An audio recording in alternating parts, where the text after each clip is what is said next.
पूरा 15वें दिन अभी हो रहा है, 10वां दिन तक। क्या बात कर रहे हैं? शुरुआत में 2 दिन तो आप 1-1 मिनट में बहिष्कार कर दिए। देख लीजिए। प्रश्नकाल श्री बालेश्वर साहू। माननीय अध्यक्ष महोदय जी, स्वास्थ्य मंत्री जी से मेरा सवाल है। स्वास्थ्य मंत्री जी से कि हॉस्पिटल में जो दवाई की खरीदी होता है उसमें कोटेशन और निविदा के माध्यम से खरीदी करना है, निविदा निकालना है, तो माननीय मंत्री जी बताएं कि 2021-22 में 31 दिसंबर 2023 तक शक्ति जिले के संचालित अस्पतालों के लिए दवाई क्रय हेतु शासन द्वारा किन किन राशि का भुगतान किया गया है, वर्षवार जानकारी दें। दवाई क्रय में कोटेशन के आधार से खरीदी की गई है, क्या ये नियम में है? माननीय अध्यक्ष महोदय, माननीय सदस्य जी ने जो जानकारी पूछी थी उसका पुस्तकालय में रखे प्रपत्र अब सावरदा के माध्यम से जानकारी दे दी गई है, परंतु इन्होंने अभी पूरक प्रश्न उससे पूछा है जिसमें कोटेशन के संबंधित पूछा है। कोटेशन में माननीय अध्यक्ष महोदय 3 प्रकार के निविदा बुलाए जाते हैं। चूँकि स्वास्थ्य विभाग एक बहुत ही महत्वपूर्ण और इसमें दवाइयों के लिए टेंडर की ज़्यादा प्रतीक्षा कर पाना छोटे मोटे दवाइयों के लिए आपातकालीन स्थिति मुश्किल होता है, इसलिए 50,000 तक की जो खरीदी है उसके लिए सिंगल निविदा पर भी कोटेशन लेकर किसी एक भी उससे संबंधित दुकानदार से 50,000 तक छूट रहता है। और 3 लाख तक की अगर खरीदी करना है तो उसके लिए 3 फर्म के या दुकान से कोटेशन मंगाकर जो न्यूनतम हो उसको दे सकते हैं, और 3 लाख से ऊपर तक के लिए निविदा बुलाते हैं।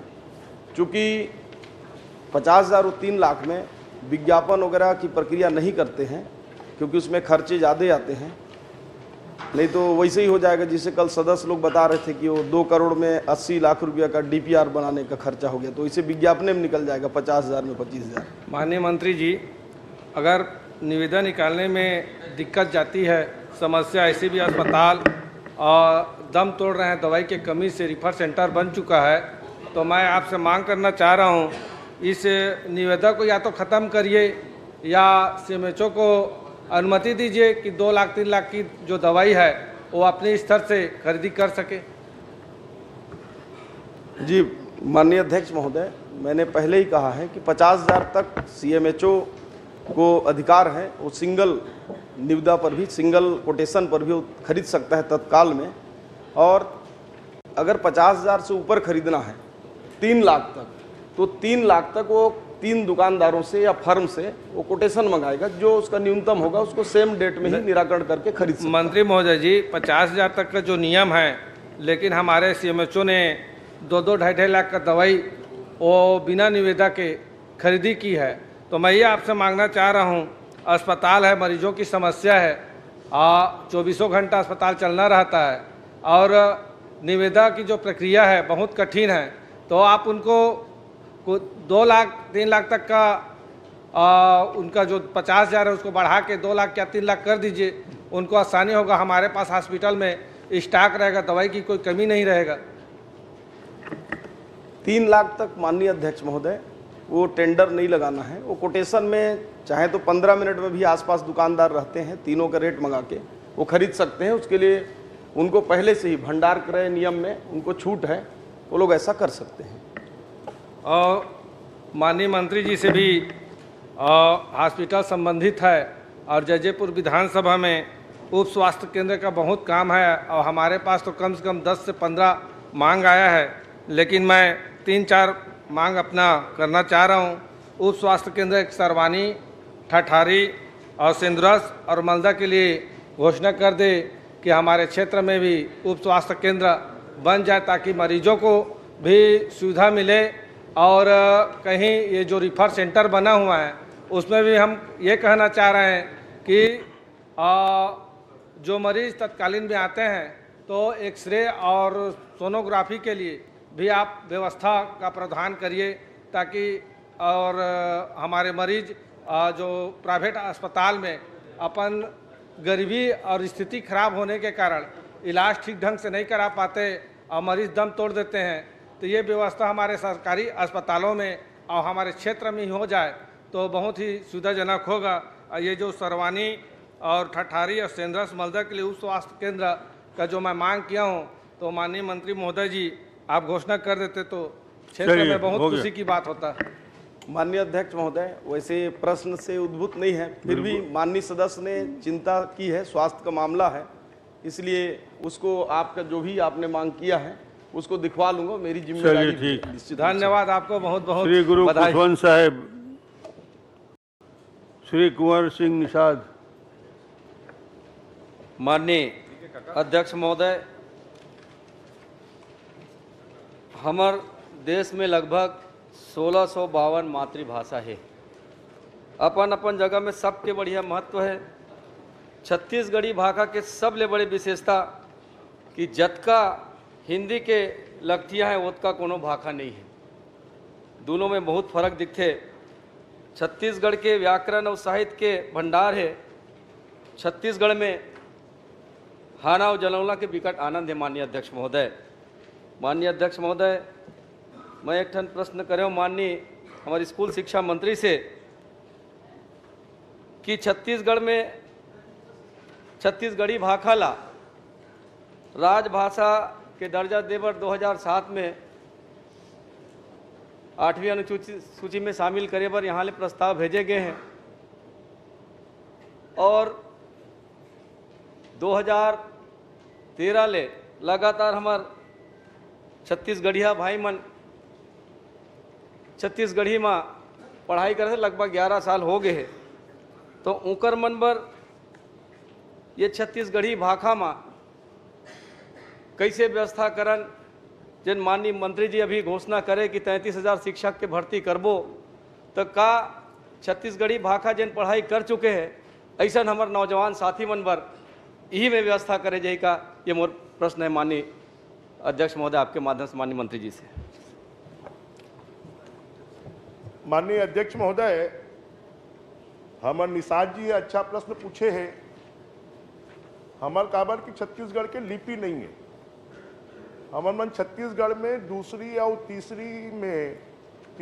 चौथी में 25% छत्तीसगढ़ी में हिंदी के किताब में सब्जेक्ट रखथन और 5वीं से जो 8वीं तक है उनमें 30% रखथन और जो 9वीं 10वीं 11वीं 12वीं में है उनमें 15% रखथन और हमारे जो हिंदी के शिक्षक है वह छत्तीसगढ़ी ला पढ़ाते हैं। काबर की हिंदी के शिक्षक लगभग सब क्लास में है, एकर खातिर ओकर अलग से व्यवस्था करे की जरूरत नहीं है। माननीय अध्यक्ष महोदय, अगर छत्तीसगढ़ी ला समझना है तो सबले पहले छत्तीसगढ़ी ला समझाओ। सियान मन कहे है कि गोट गोट में गोट है, छत्तीसगढ़ी भाषा आन भाषा ले पोट है और अंगाकर कस रोट है। तो मैं आपसे निवेदन करना चाहूँ माननीय अध्यक्ष महोदय आपके माध्यम से कि पूरा देश में हर राज्य में अपन अपन बोली के हिसाब से पढ़ाई होते। पूर्व में माननीय भूपेश बघेल जी की सरकार के द्वारा घोषणा भी करे गए कि प्राथमिक स्तर के पढ़ाई हमन छत्तीसगढ़ी में अनिवार्य रूप से करबो और शासन स्तर पे ACRT वाले मन अपन कोतिल पूरा तैयारी कर चुके हैं, केवल सरकार के आदेश के इंतजार है। आपसे निवेदन चाहूँ यदि आदेश हो जाए तो जिन सैकड़ों लड़का मन आज नौकरी के बाद जोहत है छत्तीसगढ़ी पढ़ाई जिन मन पूरा कर लेती का नंबर एक ठन रद्दा खोल जाती। माननीय मंत्री महोदय, माननीय अध्यक्ष महोदय, माननीय कुंवर सिंह निषाद तो खाली छत्तीसगढ़ी के बात कर रहे थे। हमार मन तो तैयारी कर था कि सरगुजिया, हल्बी, सादरी, गोड़ी, भतरी एमे भी लोकल भाषा में अपन घर के भाषा में बच्चा मन ला पढ़ाया जाए और एकर खातिर भी हमार मन किताब ला तैयार करवाए हैं।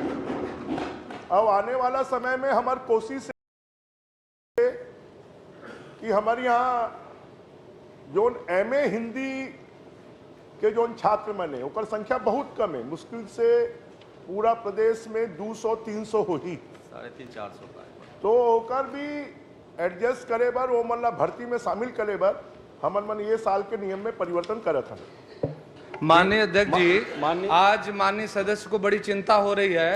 5 साल में राजभाषा आयोग छत्तीसगढ़ी का अध्यक्ष नहीं बना पाई थी सरकार।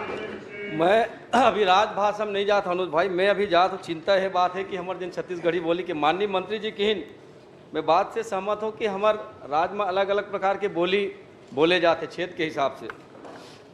सियान मन कहे कि कोस कोस में पानी बदलो 4 कोस में बानी। हमर भाषा सुने में मीठ और पढ़े लिखे में लागे नीक।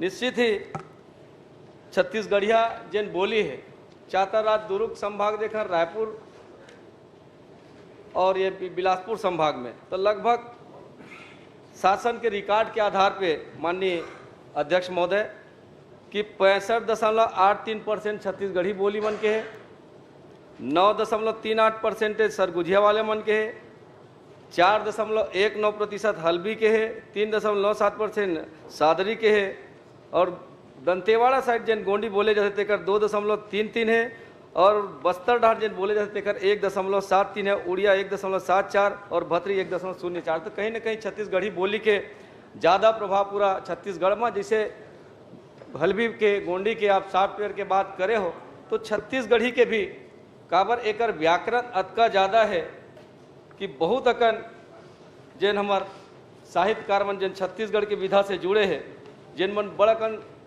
साहित्य के भी रचना करे। अगर महाकाव्य देखन प्रणय जी के तो कृष्ण कथा, महाभारत एक खंड काव्य देखन तो पंडित सुंदरलाल शर्मा जी के दान लीला, शहीद वीर नारायण सिंह गोविंद विट्ठल के, और साथ ही यदि कहानी देखन तो पालेश्वर शर्मा जी के सुसक झन कररी सुरता के और डोकरी के कहनी और केयूर भूषण के मोंगरा, श्यामलाल चतुर्वेदी के भोलवा भोला राम उपन्यास ला देखन तो बंशीधर पांडे जी के हीरो के कहनी, केयूर भूषण के कुल के मर्जाद। ऐसे नाटक देखन तो पंडित लोचन प्रसाद के कलिकाल और खूबचंद बघेल जी के ऊंच और नीच करम चढ़ा, जनरल सिंह बेटवा के बिहाव किसान के करलई और केयूर भूषण जी के सौरा कहने से बड़ा कन जिन छत्तीसगढ़ी के जिन बात है साहित्य के माध्यम से हवे माननीय महोदय। और साथ ही छत्तीसगढ़ी के जिन प्रभाव माननीय कोई प्रश्न है? जी गुरु घासीदास बाबा जी के जन एक बात कि मन के एक समान के भी प्रभाव छत्तीसगढ़ के बात कोई प्रश्न कुछ है क्या? मैं वही चाहता हूँ आदरणीय। आप तो पूरा किस्सा कहानी 10 मिनट जी बता रहे हैं। मैं वही चाहता हूँ प्रश्न कि करिए जब ना। आपका हमारा साहित्य कला समृद्ध है तो चिंता ये बात के है कि ये साल में माननीय मंत्री जी से चाहूँ कि कम से कम प्राथमिक स्तर में छत्तीसगढ़ी भाषा के पढ़ाई ला चालू कर देवे, चलिए ताकि हमारे लड़का मन चलिए मंत्री जी। एक बढ़िया व्यवस्थित बन जाए। माननीय अध्यक्ष महोदय, 24-25 साल की हमारी विधानसभा हो रही है, मेरे ख्याल से अब तक का सबसे लंबा प्रश्न करने का यह रिकॉर्ड होगा जहां तक मुझे लगता छोटा जवाब दे है। इतना दीजिए। लंबा प्रश्न किसी सदस्य ने आज तक नहीं किया होगा। ब्रिजमोहन जी से अपेक्षा प्रश्न- है कि इतना ही लंबा उत्तर आप अजय देंगे। अजय जी प्रश्न किया ही नहीं, उन्होंने संदर्भ बताया। चलिए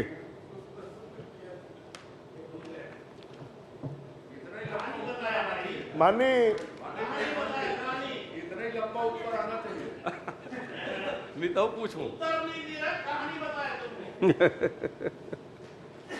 माननीय अध्यक्ष महोदय, कुंवर सिंह निषाद जी के जो प्रश्न है वो भावनात्मक रूप से तो अच्छा है, पर हमारे छत्तीसगढ़िया मल्ला आगे बढ़ाना है कि नहीं बढ़ाना है, पूरा देश के शिक्षा के स्तर पर लाना है कि नहीं लाना है। चलो छत्तीसगढ़ी कहते हैं कि रहीस तो तुम्हारे बैठे हैं पूर्व मुख्यमंत्री जी है, ये आत्मानंद स्कूल छत्तीसगढ़ी आत्मानंद स्कूल काबर नहीं खोलिस, अंग्रेजी के काबर खोलिस, जरा एक जवाब दे दे। आखिर जरूरत क्या चीज के है हमला, भावना अलग चीज है और छत्तीसगढ़ के बच्चा मन के भविष्य ला बनाना, ओला आगे बढ़ाना, राष्ट्रीय स्तर के कंपटीशन में शामिल होना, ये एक अलग चीज है।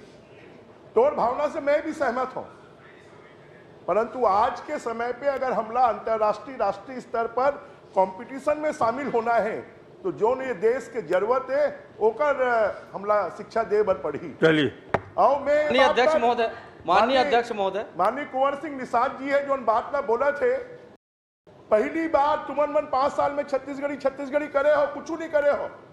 पहली बार में निर्णय ले हो जो 33,000 शिक्षक के हमन मन भर्ती करत हन, ओमे जोन मन एमए हिंदी करे है ओकर मन के भी भर्ती एमए करे जाही, ये पहली बार हमन मन निर्णय करे हैं। मैं छत्तीसगढ़ी के बात करत हूँ माननीय अध्यक्ष महोदय, छत्तीसगढ़ी के बात करत हूँ।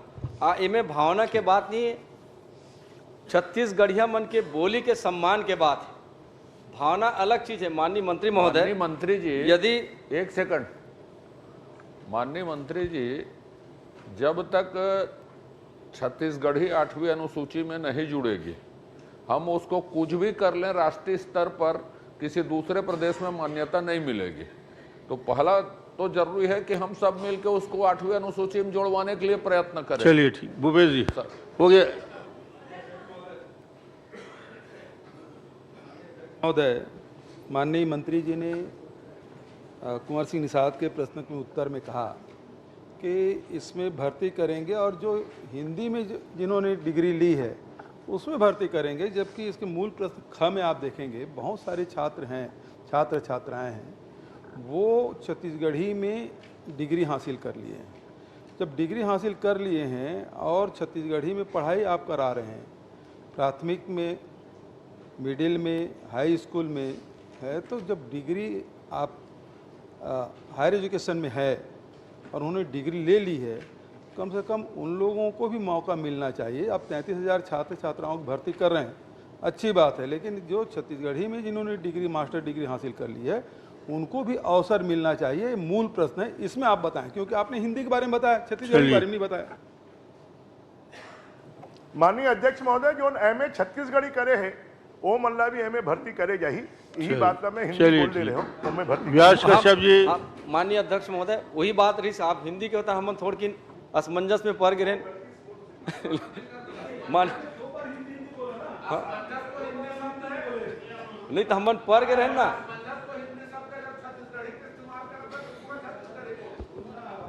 संसो कथेगा सुन तो एक मिनट, छत्तीसगढ़ी, अजय जी आप सीधा मत बात करें। माननीय अध्यक्ष जी, मैं जब कुंवर सिंह निषाद छत्तीसगढ़ी में प्रश्न कर रहे थे तो वो हिंदी सब्जेक्ट में जिन्होंने डिग्री हासिल की, वो 2 बार जब बोले तो फिर मैंने हिंदी में प्रश्न करना शुरू किया, तब बताया कि हाँ छत्तीसगढ़ी में जिन्होंने डिग्री ली है उसको मौका मिलेगा। धन्यवाद। व्यास कश्यप जी। माननीय अध्यक्ष महोदय, आज मेरा जो प्रश्न था, प्रश्न के उत्तर माननीय मंत्री महोदय ने दिया है।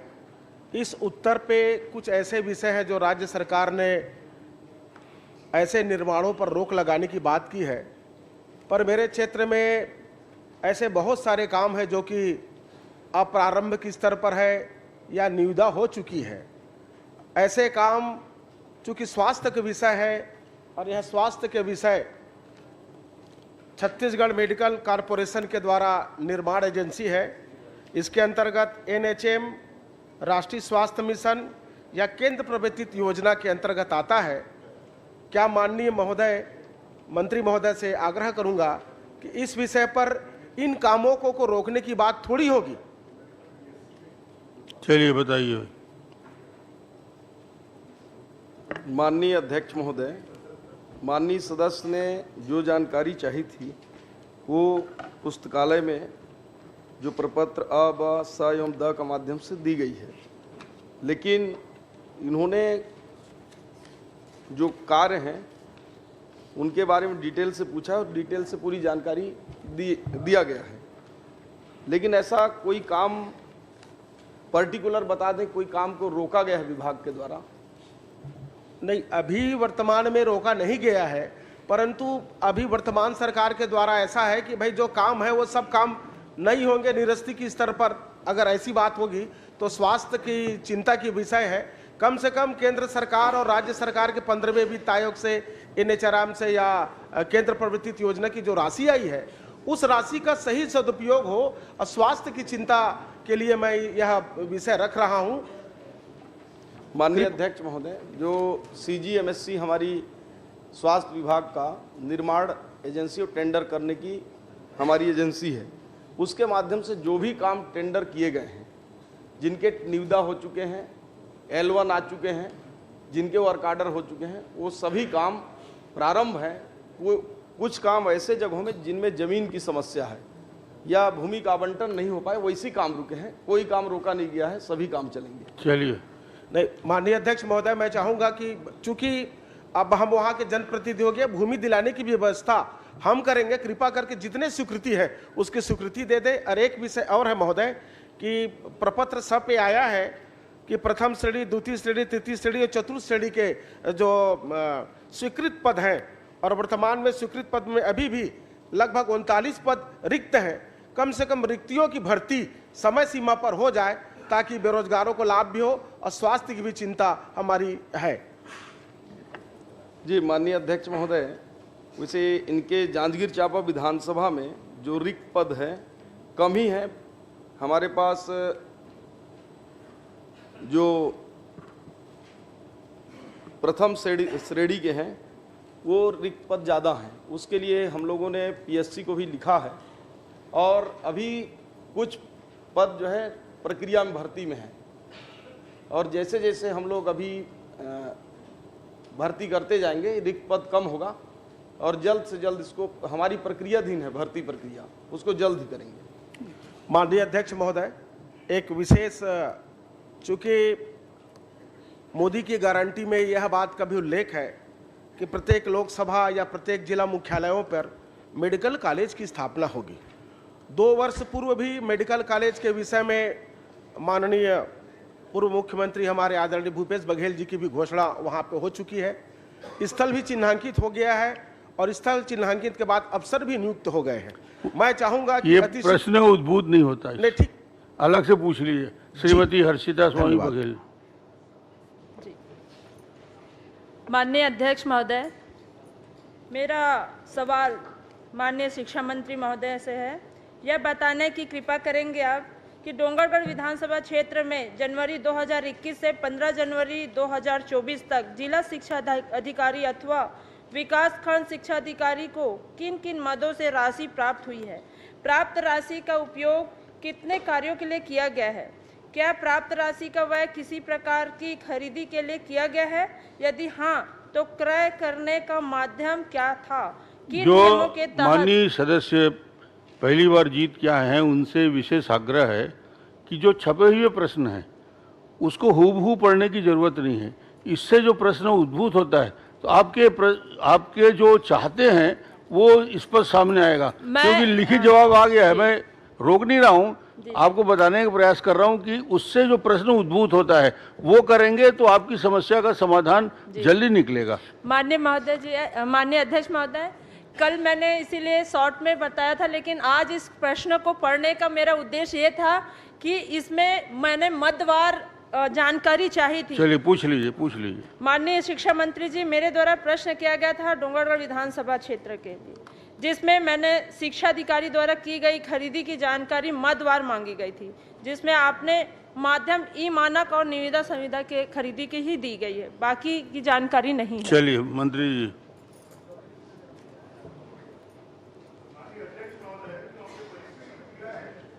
उस परिशिष्ट में इसकी जानकारी दी है। कुल मिलाकर जिला शिक्षा अधिकारी और जो हमारे विकासखंड शिक्षा अधिकारी हैं उनको जो पैसा दिया जाता है, वेतन भत्ते, मजदूरी, यात्रा भत्ता, डाक तार, दूरभाष, फर्नीचर क्रय, पुस्तक पत्रिका देयक भुगतान, बिजली बिल, वर्दी का एवं कपड़ा, लेखन सामग्री, अन्य आकस्मिक व्यय, सूचना प्रौद्योगिकी, मध्याह्न भोजन, परीक्षा प्रश्न पत्र, उत्तर पुस्तिका छपाई, खेलकूद सामग्री का क्रय, जिला खनिज न्यास संस्थान DMF मद के अंतर्गत स्वीकृत कार्य, स्वच्छता सामग्री का क्रय, विज्ञान सामग्री का क्रय, सहायक अनुदान, पुस्तकालय हेतु सामग्री, समग्र शिक्षा स्वामी आत्मानंद उत्कृष्ट विद्यालय भवन निर्माण, शालाओं हेतु स्मार्ट TV, इतने मदों के लिए चलिए और एक प्रश्न कर लीजिए। पैसा दिया जाता है। एक प्रश्न और कर लीजिए।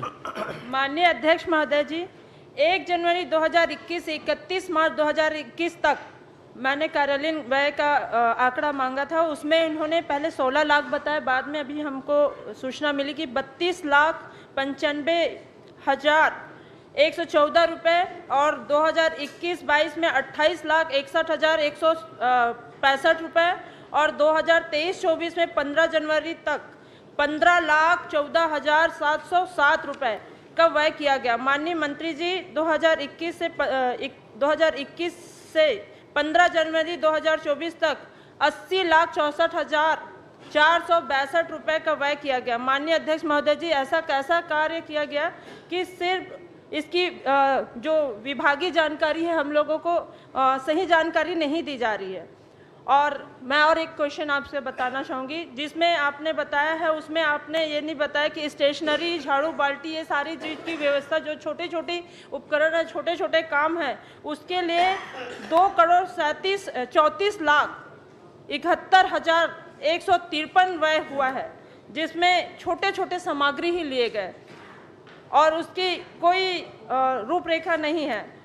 और आपको बताना चाहूँगी माननीय महोदय जी, 2023-24 में स्मार्ट टीवी में 10,43,445 रुपये का व्यय हुआ, जबकि क्षेत्र में हमको ये जानकारी मिली जब जाने से कि वहाँ के जो ग्रामीणों की समिति बनती है उनसे पैसा लिया गया और उनसे उसका स्मार्ट टीवी को बनाया गया। तो विभागीय पैसों का क्या किए, ये मैं जानना चाहती हूँ। किसी प्रकार की कोई शिकायत यहाँ पर प्राप्त नहीं हुई है और जो विभागीय पैसे जिस काम के लिए दे गए हैं उसी काम में खर्च किया गया है। बताना चाहूंगी, डोंगरगढ़ विधानसभा के लगभग गलत है 15 से 16 गांव ऐसे हैं जहां से मेरे पास शिकायत आया था स्मार्ट टीवी को लेके और ये स्टेशनरी, झाड़ू, बाल्टी, ये सारी सुविधाओं को लेके, जिसमें अभी तक के कोई भी व्यय विभागीय तौर पे नहीं मिला है। और आपको बताना चाहूँगी, स्मार्ट टीवी के लिए उन्होंने चंदा इकट्ठा करके हर स्कूलों में स्मार्ट टीवी लगाए, तो वहाँ से कलेक्टर का आदेश था, ऐसे भी मेरे को सूचना मिली है। तो आप बताना चाहेंगे विभाग ऐसी गलती क्यों कर रहे हैं? और मैं तो आपसे ये भी निवेदन करना चाहूँगी कि विभाग की इस गलतियों को छुपाने के बजाय हमको सरकार आपकी राय से हमारी राय, इसको अच्छे व्यवस्थित तौर पे इसकी जानकारी दें। माननीय अध्यक्ष महोदय, मैं हर्षिता जी को इस बात का कि अगर आपके पास में कोई शिकायतें हैं तो दे दीजिए। हमारे प्राप्त जो जानकारी है उस जानकारी में किसी भी प्रकार की, क्योंकि ई निविदा के माध्यम से पूरी चीज़ें खरीदी गई हैं और ये भंडार क्रय नियमों का पालन किया गया है और ये एक स्कूल के लिए नहीं है, ये पूरे ब्लॉक के स्कूलों के लिए है और इसलिए पूरे ब्लॉक की स्कूलों का खर्चा मैंने बताया। चलिए, कोई लिखित आप लिख के शिकायत हो तो दे दीजिए। अगर मेरे पास शिकायत आई है तो भी इसीलिए बोल रही हूँ मैं, जांच आप दे दीजिए मंत्री जी को। आपको ये कहना चाहती हूँ कि विधायकों की आप जांच की टीम बना दीजिए ताकि इसमें जांच बैठाई जा सके, क्योंकि बड़ी मुद्दे हैं और बहुत सारे शिकायतें हैं और भूमका ब्लॉक का ये मामला है, आप इसको जांच करवाइए। हर्षिता जी आप दे दीजिए, जांच करा लेंगे, मंत्री जी ने कहा है। श्री इंद्र कुमार साहू।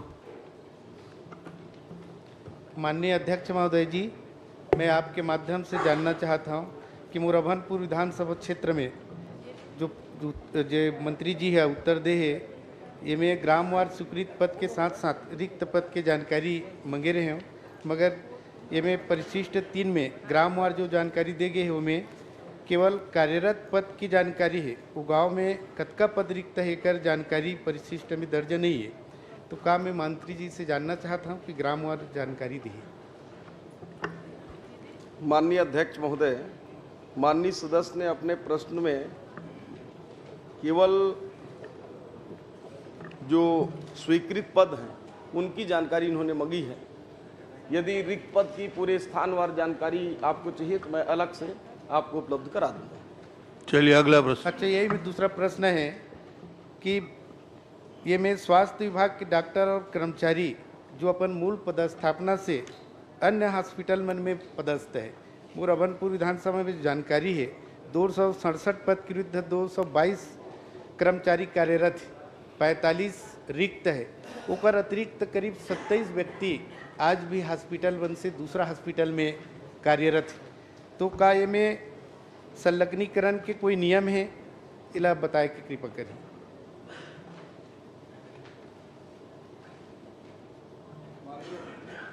माननीय अध्यक्ष महोदय, इनकी जानकारी में जो रिक्त पद हैं बता रहे हैं उससे ज़्यादा है।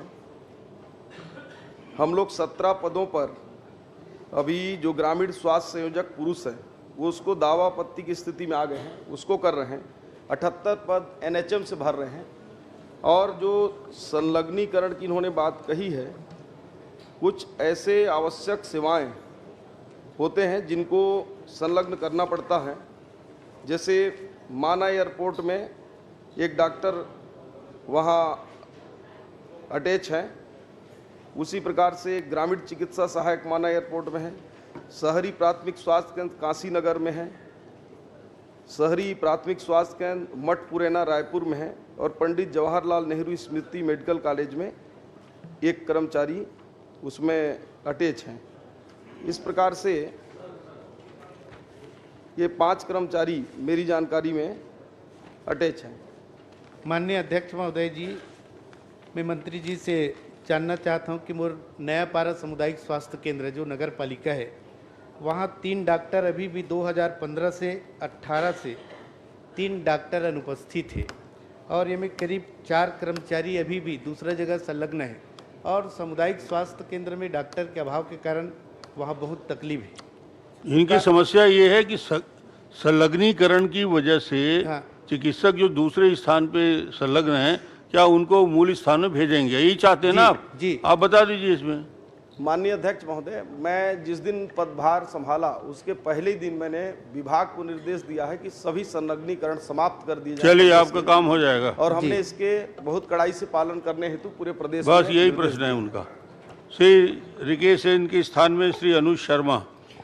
माननीय अध्यक्ष महोदय, दुर्ग जिला में समस्त स्कूलों में जो शिक्षकों की स्थिति है उस पर मैंने सवाल पूछा था, यानी रिकेश जी ने सवाल पूछा था, और उसमें जो जानकारी आई है, तो मेरा सवाल ये है कि लगभग 250 से अधिक स्कूल प्रभारियों के भरोसे चल रहे हैं, प्रधान पाठक या फिर प्राचार्यों के लिए लगभग 250, और लगभग 1500 पद रिक्त हैं वहाँ पर।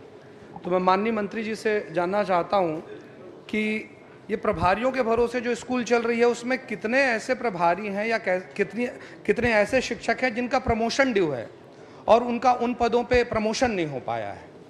ऐसे कितने शिक्षक हैं जिनका प्रमोशन अभी ड्यू है? चलिए। माननीय अध्यक्ष महोदय, ये प्रभारियों की व्यवस्था कोई अभी 2 महीने में नहीं हुई है। स्वाभाविक रूप से जो सीनियर व्याख्याता होते हैं, उन सीनियर व्याख्याताओं को प्राचार्य का प्रभार दिया जाता है जो उसी स्कूल में रहते हैं, और प्रमोशन की कार्रवाई भी कई सालों से नहीं हुई है। मैंने परसों ही अपने बजट भाषण में इस बात को कहा है कि 1 साल के अंदर हमारी ये कोशिश होगी कि हम प्रमोशन से जितने ज़्यादा से ज़्यादा किए जा सकते हैं उनको प्रमोशन करें, जितने नए भर्तियों के माध्यम से भरे जा सकते हैं। आप सक्षम मंत्री हैं, 1 साल की बात क्यों कर रहे हैं?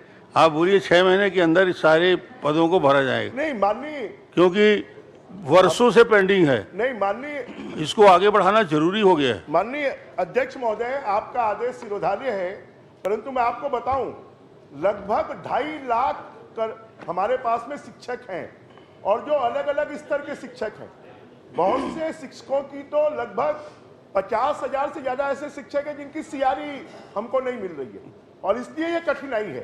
परंतु हमारी ये कोशिश है कि हम इसको जितनी जल्दी हो सके, आपने निर्देश दिया 6 महीने का, धन्यवाद। 6 महीने के अंदर हम प्रमोशन और कोई की जितनी कार्रवाई है उसको पूरा करें। चलिए। माननीय अध्यक्ष जी, मुझे वो मैं चाहूँगा माननीय मंत्री जी वो सूची कम से कम उपलब्ध करा दें कि कितने लोगों का प्रमोशन ड्यू है।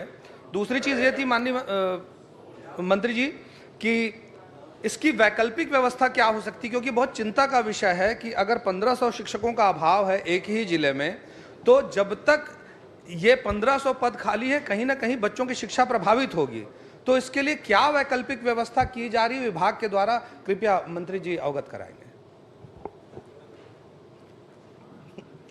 माननीय अध्यक्ष महोदय, अगर पिछले 5 सालों में मेरे पास पूरे प्रदेश के भी आंकड़े हैं कि पिछले 5 सालों में भर्तियों की प्रक्रिया को पेंडिंग में डाल दिया गया।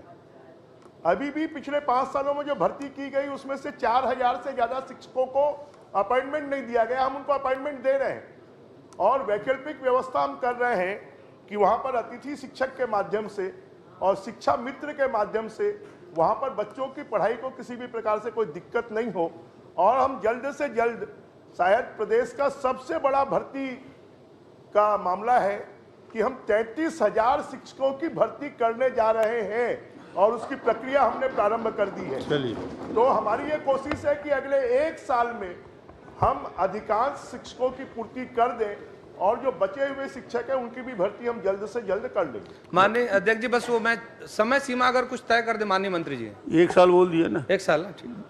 लकेश्वर बघेल जी।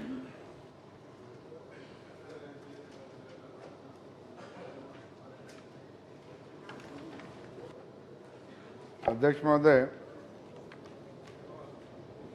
आपके माध्यम से मंत्री जी से शासकीय अर्धशासकीय प्राथमिक माध्यमिक शालाओं के मध्याह्न भोजन से संबंधित क्वेश्चन किया था, उनका उत्तर आ गया है। और मैं मंत्री जी से जानना चाहूँगा कि इस सितंबर तक की 2024 तक की राशि कब भुगतान होगी?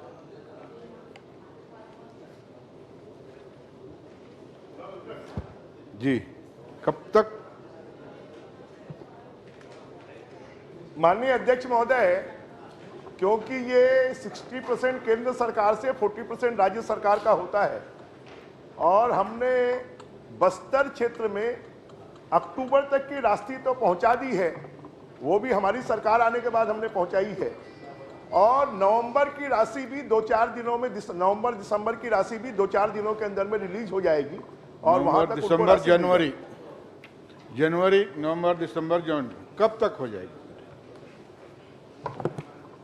नवंबर दिसंबर की राशि 1 सप्ताह के अंदर में उनको मिल जाएगी। चलिए, हमने इसकी कार्रवाई कर दी है और ये हमारी कोशिश होगी कि जल्द से जल्द जनवरी की राशि और फरवरी की राशि भी उनको पहुंचा दें।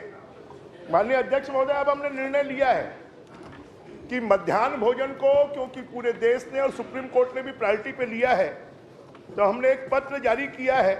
उस पत्र के माध्यम से कि जिला शिक्षा अधिकारियों के पास में, वहाँ के प्राचार्य के पास में या वहाँ के बीओ के पास में अगर कोई भी राशि है तो मध्याह्न भोजन के मामले में किसी भी प्रकार का व्यवधान नहीं आना चाहिए।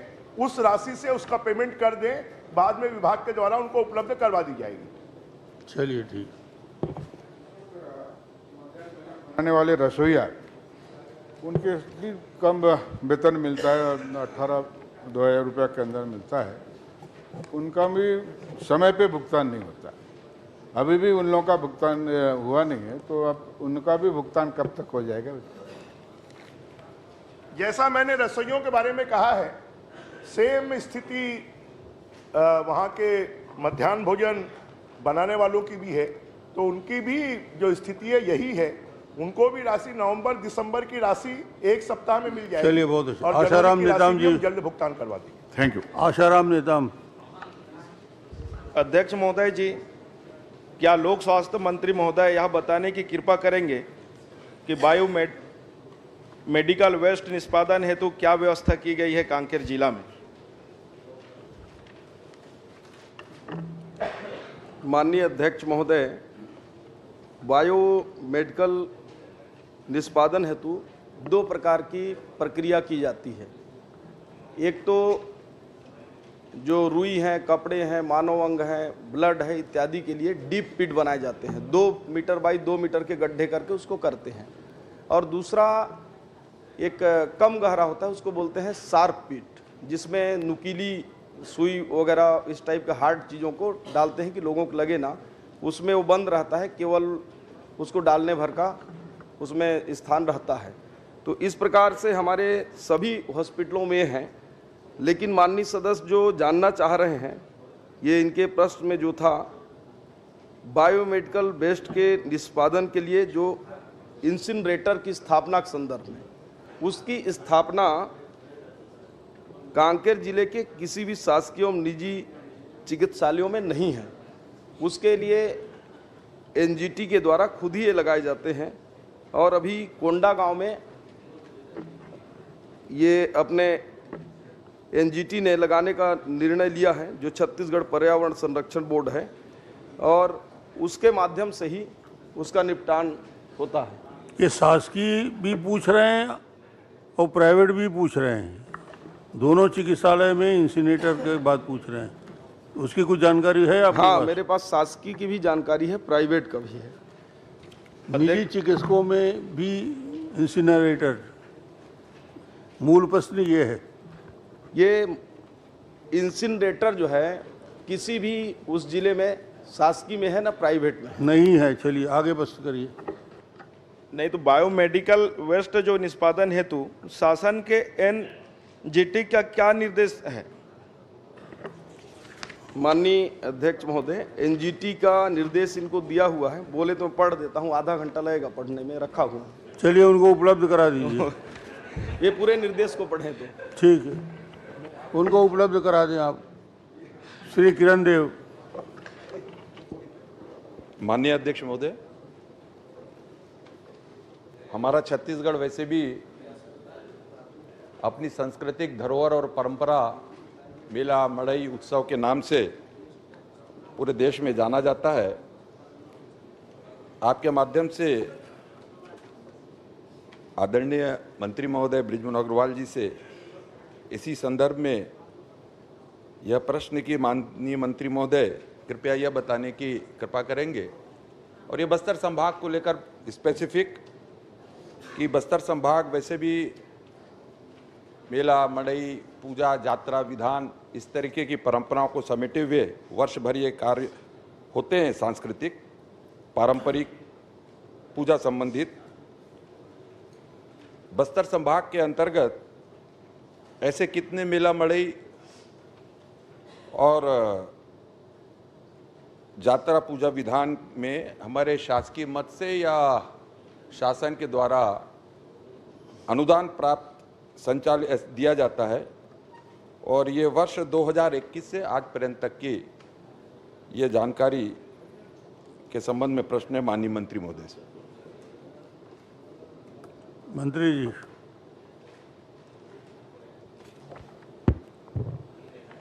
माननीय अध्यक्ष महोदय, निश्चित रूप से माननीय सदस्य किरण देव जी जिस बात को कह रहे हैं, हमारी बस्तर की संस्कृति, हमारी आदिवासी संस्कृति और मेला पर्व, इसके माध्यम से लोगों का जीवन जीवंत होता है और उसके माध्यम से उल्लासमय वातावरण में पूरे बस्तर के हमारे आदिवासी पर्व मनाते हैं।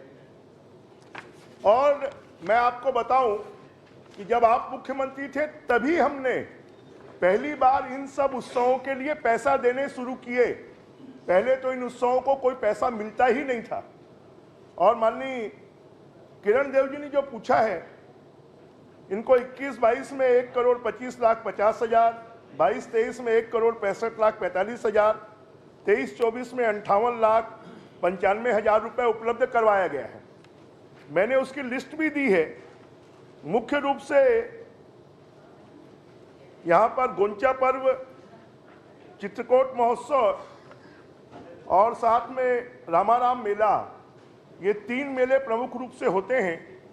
और इसके लिए हम सिर्फ संस्कृति विभाग के माध्यम से नहीं, इसके माध्यम से हम पर्यटन विभाग से भी इसका पैसा उपलब्ध करवाते हैं और कलेक्टर अन्य माध्यमों से भी इन मेलों को अच्छे तरीके से संचालित करने के लिए और दशहरा महोत्सव इसके पैसे उपलब्ध करवाते हैं। चलिए और कोई प्रश्न? माननीय मंत्री महोदय, हमारे बस्तर में जो बस्तर का दशहरा है वह सिर्फ समूचे देश में नहीं बल्कि पूरे विश्व विख्यात ऐसा पर्व मनाया जाता है। उसमें 75 दिवस का यह आयोजन होता है। साथ ही हमारा जो गोंचा पर्व है, ऐसे अन्य समय के साथ साथ और संसाधनों को और व्यय का जो अंतर हो निरंतर बढ़ रहा है। माननीय मंत्री महोदय से आपके माध्यम से मैं निवेदन भी करना चाहता हूं और प्रश्न में भी समाहित है कि क्या, क्योंकि यह माह के बाद ही लगातार हमारे बस्तर संभाग के मेला मड़ई उत्सव के त्यौहार और सब प्रारंभ हो जाते हैं, तो थोड़ी सी व्यवस्थित रूप से सारी ये कार्यक्रम, कार्य योजना, पूजा विधान व्यवस्थित रूप से संचालित हो सके, इसके लिए क्या और अधिक राशि अनुदान के रूप में प्रदत्त कर सकते हैं। चलिए, माननीय अध्यक्ष महोदय, निश्चित रूप से जो बस्तर का दशहरा है वो अनूठा दशहरा है। वो दशहरे में मां दंतेश्वरी माई की पूजा के साथ में उनका रथ निकलता है और पूरे विश्व के लोग बस्तर के दशहरे को देखने के लिए आते हैं। अभी तक हम बस्तर दशहरे के लिए संस्कृति विभाग से 10 लाख रुपए और धर्मस्व विभाग से 25 लाख रुपए, इस प्रकार 35 लाख रुपए देते थे। माननीय सदस्य की चिंता को जायज मानते हुए कि अब आने वाले समय पर पर्यटन, धर्मस्व और संस्कृति तीनों विभागों से मिलाकर हम बस्तर दशहरे के लिए 50 लाख रुपए हर वर्ष देंगे। साथ में रामाराम मेला है, उस रामाराम मेले के लिए हम प्रतिवर्ष 10 लाख रुपए देते हैं।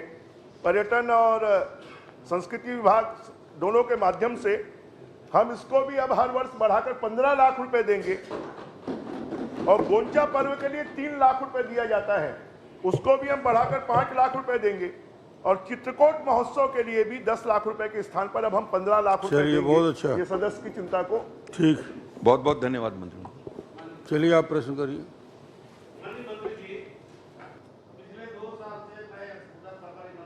से आपके विभाग से 5 लाख रुपया रामाराम को देते हैं। ये बहुत बड़ा मेला होता है अध्यक्ष जी। 5 लाख 10 लाख में नहीं होगा। 10 लाख में तो पंचायत तो हमारे सरकार था तो जतरा बनाने के लिए दिए थे। आजकल महंगाई का जमाना है, पिछले साल का देख लेना कलेक्टर से, उसके पहले भी हम संस्कृति विभाग से अमरजीत भगत के पास था, हम चिट्ठी लिखने से 5 लाख रुपए देते। 5 लाख दे देना रामाराम वाला। रामाराम में हम लोग 3 करोड़ रुपए दे के बढ़ा दिए ना, पद में भी बनाया, अच्छा बनाया जी, बढ़ा दिए ना। वो 10-15 कर दिया सर। 15 में क्या होता है आजकल? एक बोकरा भी नहीं होता है, वहाँ तो 20-20 बोकरा पूछते हैं। हाँ, महंगा हो गया साहब, उसमें 5 लाख कर देना। नहीं, 15,000 कर दिया ना। 15 लाख दिए ना। 15 लाख हो गए। बोकरा 15,000 में आता है। क्या दादी सुबह से रिवर्स मत कर दीजिएगा। 15 लाख में कितना बोकरा आएगा, हिसाब लगा लो। दादी आज सुबह से हो गया क्या? सुबह से ही दादी आज। रोहित साहू।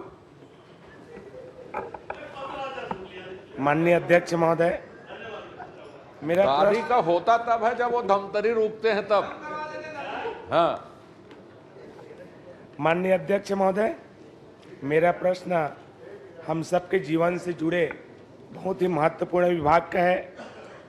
मैं राज्य विधानसभा के स्वास्थ्य विभाग के रिक्त पदों की कितने कार्यरत है, कितने रिक्त हैं, कितने स्वीकृत है, उस पद की जानकारी चाहिए गई थी, जिसमें मैं माननीय महोदय से जानकारी चाहूँगा कि मेरे गरियाबंद जिले के सामुदायिक स्वास्थ्य केंद्र, माध्यमिक स्वास्थ्य केंद्र, उप स्वास्थ्य केंद्र में कितने पद स्वीकृत हैं और कितने रिक्त हैं, उसकी जानकारी चाहूँगा माननीय महोदय। माननीय अध्यक्ष महोदय, राजिम विधानसभा के अंतर्गत प्राथमिक स्वास्थ्य केंद्र में स्वीकृत चिकित्सा अधिकारी के 8 पद हैं, उसमें 9 कार्यरत हैं, 1 एक्सेस हैं, उसमें रिक्त नहीं है। अन्य पैरामेडिकल स्टाफ 83 स्वीकृत है, उसमें 57 कार्यरत हैं, 26 रिक्त है। चतुर्थ श्रेणी के 28 स्वीकृत हैं, 22 कार्यरत हैं, 6 पद रिक्त हैं। उसी प्रकार उप स्वास्थ्य केंद्र में ग्रामीण स्वास्थ्य संयोजक होते हैं माननीय अध्यक्ष महोदय, उसमें महिला और पुरुष होते हैं। कुल पद 160 स्वीकृत हैं, उसमें 63 पुरुष और 66 महिलाएं हैं और उसमें केवल 14 महिला पदों की रिक्त हैं, बाकी पुरुष के पूरे भरे हैं। इसी प्रकार सामुदायिक स्वास्थ्य केंद्रों में माननीय अध्यक्ष महोदय विशेषज्ञ डॉक्टरों की कमी है, उसके चलते 18 स्वीकृत में मात्र हमारे 3 कार्यरत हैं, 15 रिक्त हैं। चिकित्सा अधिकारी 15 में 11 कार्यरत हैं, 4 रिक्त हैं। पैरामेडिकल स्टाफ 86 में 64 कार्यरत हैं, 22 पर्याप्त हो गया। और चतुर्थ श्रेणी में और कोई प्रश्न हो तो ठीक है। माननीय अध्यक्ष महोदय, मेरे यहाँ जिला हॉस्पिटल जो है रिफर सेंटर बना नहीं, हुआ आप चाहते क्या हो पूछ लो जी। मेरे यहाँ सामुदायिक स्वास्थ्य केंद्रों की जो जानकारी में चाहिए, जो उसमें रिक्त पदों की कार्यरत की जानकारी मिली है, पूरे भगवान भरोसे चल रहे हैं माननीय महोदय। एक भी जितना जो पद जो स्वीकृत हुआ 148 पद स्वीकृत है, जिसमें से 50 पद आज भी रिक्त है। जो आदिवासी क्षेत्र से जुड़ा हुआ मेरा क्षेत्र है और ग्रामीण जनता को वहां जाने से रायपुर रिफर करने के लिए मजबूर हो जाते हैं। चलिए, रिक्त कोई ऐसी पदों को सुविधा कब तक नहीं मिल पा भरेंगे? रही है। माननीय महोदय, मैं निवेदन करूंगा कि मेरे गरियाबंद जिले में आपके माध्यम से अभी बजट में भी बहुत अच्छा प्रावधान किए हैं। मैं चाहूंगा कि रिक्त पदों की भर्ती कब तक चलिए, वो जवाब दे जाएगी? रहे हैं। ठीक है। माननीय अध्यक्ष महोदय, रिक्त पदों की भर्ती प्रक्रिया चालू है और माननीय सदस्य को बताना चाहूंगा कि गरियाबंद जिले के जो जिला चिकित्सालय है उसको आदर्श जिला चिकित्सालय में हमने शामिल किया है। चलिए, बहुत आने वाले बढ़िया, समय में धन्यवाद। आपकी विशेष उसमें स्वास्थ्य की हम लोग धन्यवाद दीजिए। जी, श्रीमती आदरणीय संगीता अध्यक्ष सिन्हा। महोदय, आपके माध्यम से माननीय मंत्री जी को, स्वास्थ्य विभाग को, माननीय मंत्री जी को बहुत बहुत धन्यवाद देता हूं। संगीता सिन्हा जी। आदरणीय अध्यक्ष महोदय जी, स्वास्थ्य मंत्री जी से मेरा ये पहला प्रश्न है और मोर सगा घलो खरे, तो मला उम्मीद है और आशा है कि मोर मांग भी पूरा हुई और प्रश्न के उत्तर भी मिली। आदरणीय स्वास्थ्य मंत्री जी, सगानी है तेवन के नहीं करे का हो। अध्यक्ष महोदय जी, सगा है तेवन के नहीं करे का हो। उत्तर जल्दी मिली है। अच्छा करे हंसते हैं, बता दे हंसते तो सगा है। आदरणीय अध्यक्ष सगा महोदय, पर है ना, और कुछ तो नहीं है। नहीं सगा रे। आदरणीय अध्यक्ष महोदय जी, मेरे प्रश्न के उत्तर में आया है कि पद रिक्त हैं, तो मैं स्वास्थ्य मंत्री जी से पूछना चाह रही हूँ कि उस रिक्त पद को कब तक भरा जाएगा? माननीय अध्यक्ष महोदय, चूंकि माननीय सदस्य जी ने चिंता किया है, उसको अति शीघ्र भर रहे हैं। भर्ती प्रक्रिया कुछ पदों पर प्रारंभ है और जल्द से जल्द आपके यहाँ स्टाफ दे रहे हैं। आदरणीय अध्यक्ष महोदय जी, मेरे जो जिला चिकित्सालय है उसमें स्त्री रोग विशेषज्ञ का स्थान 6 है और उसमें 6 में सिर्फ एक डॉक्टर है अध्यक्ष महोदय जी, और एक डॉक्टर में वो भी मातृत्व जो छुट्टी मिलता है उसमें छुट्टी में चली गई है अध्यक्ष महोदय जी। उसके साथ ही निश्चेतना के जो विशेषज्ञ होते हैं वो एक भी नहीं है, जबकि सर्जन 4 है वहाँ पे। साथ ही पैथोलॉजिस्ट नहीं है, मनोरोग विशेषज्ञ नहीं है अध्यक्ष महोदय जी। इतने रिक्त पद हैं और जिला अस्पताल है, वहाँ हर क्षेत्र, चाहे डोंडी की बात करूँ, पूरे वनांचल क्षेत्र से वहाँ इलाज के लिए आते हैं। जब यहाँ इस रिक्त पद को आप, अगर कोई भी डॉक्टर आते हैं अध्यक्ष महोदय जी, तो उसमें सिर्फ वो डॉक्टर 2 महीने, 3 महीने या 4 महीने बस रहते हैं, उसके बाद वो किसी न किसी कारण वो छुट्टी में चले जाते हैं।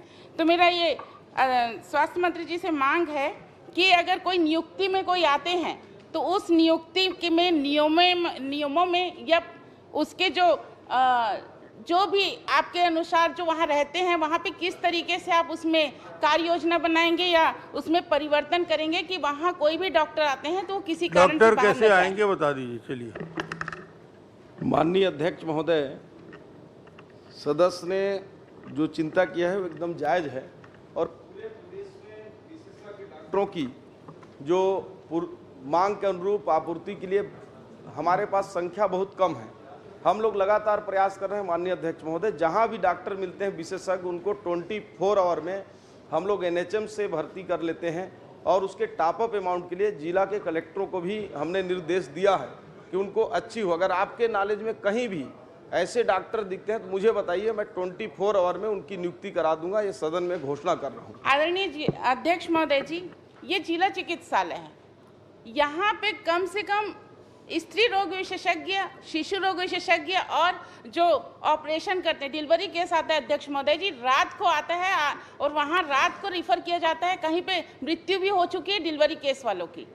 तो मेरा निवेदन है कि इसमें तुरंत इसमें या तो उनके नियमों में किया जाए कुछ तो, क्योंकि अध्यक्ष महोदय जी होता ये है कि वहाँ नियुक्ति होती है, डॉक्टर आते हैं, लेकिन डॉक्टर आते हैं वो किसी न किसी छुट्टी में चले जाते हैं।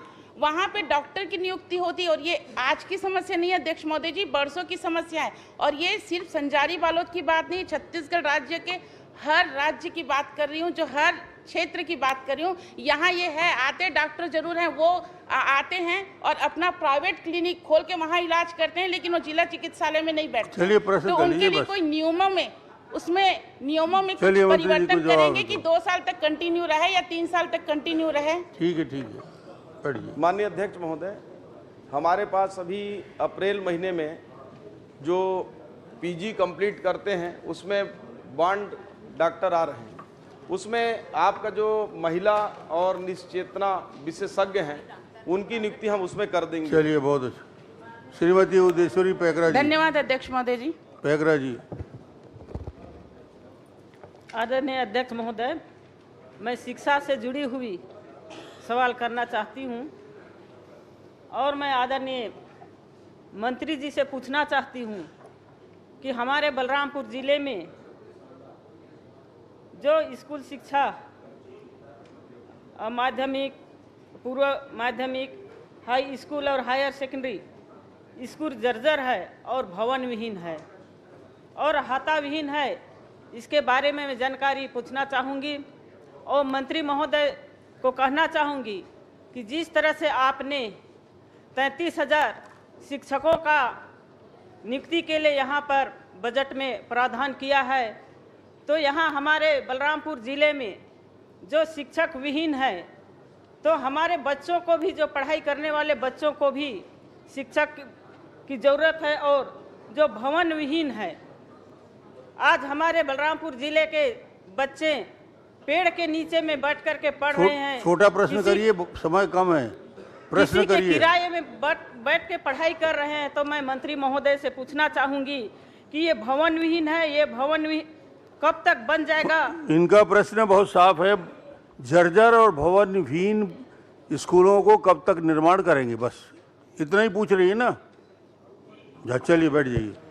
माननीय अध्यक्ष महोदय, हमारी कोशिश होगी कि अगले 5 सालों में हम प्राथमिकता के आधार पर जर्जर और भवन विहीन स्कूलों को हम उनका भवन उपलब्ध करवा दें, ये हमारी कोशिश होगी। मैं इसकी जानकारी चलिए, और कोई प्रश्न? ये अहाता विहीन है अध्यक्ष महोदय, जो जहाँ पर अहाता नहीं बना है वहाँ पर शाम के समय असामाजिक तत्व का वहाँ पर डेरा जमा रहता है, वहाँ पर शिक्षा अहाता सही बच्चों को बनवाइए, पढ़ने में दिक्कत होती है। अहाता की मांग कर रही है। माननीय अध्यक्ष महोदय, इनका जिला